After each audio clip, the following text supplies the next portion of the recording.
పెడతారు.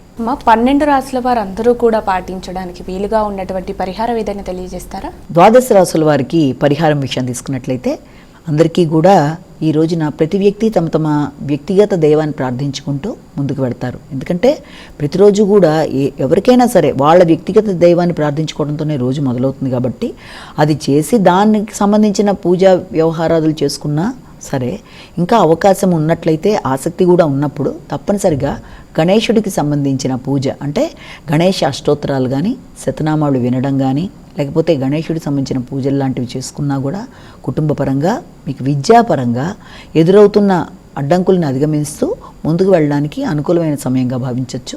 ఇంకా అవకాశం ఉంటే వినాయకుడికి సంబంధించిన దేవాలయాలు సందర్శించినా కూడా బాగుంటుంది. కాబట్టి విద్యాపరంగా ఎదురవుతున్న ఆటంకాలను అధిగమించే విషయాల్లో, అన్ని విషయాల్లో గణేశుడి ఆశీస్సుల కోసం ఒకవేళ అది కూడా అవకాశం లేనట్లయితే శ్రీ గణేష నమస్తుభ్యం ఆరోగ్యం దేహిమే సదా అనే శ్లోకాన్ని కూడా ఎక్కువ సార్లు పఠించుకున్నా మీకు అనుకూలంగా ఉంటుందని మీరు జ్ఞప్తి పెట్టుకోవచ్చు. అలాగే ఇప్పుడు దాకా మనం చెప్పుకున్న రాశిఫలాలు కేవలం ఒక వ్యక్తిని ఉద్దేశించి చెప్పినవి కావు కనుక అన్నీ తమకే వర్తిస్తాయని అనుకోకుండా తమ వ్యక్తిగత జాతకాలతో కలిపి చూసుకుంటూ ముందుకు వెళ్ళి గోచార రీత్యా ఇప్పుడు చెప్పుకున్న ఫలితాల్లో చిన్నపాటి సమస్యలు లాంటివి కనబడుతున్నా కూడా దాన్ని ఈ రకమైన చిన్నపాటి శ్లోకాలతో, దేవాలయ సందర్శనతో అధిగమిస్తూ పుణ్యబలాన్ని పెంచుకుంటూ ముందుకు వెళ్తే ఎలాంటి సమస్యలనైనా అధిగమించగలరని అర్థం చేసుకోవచ్చు.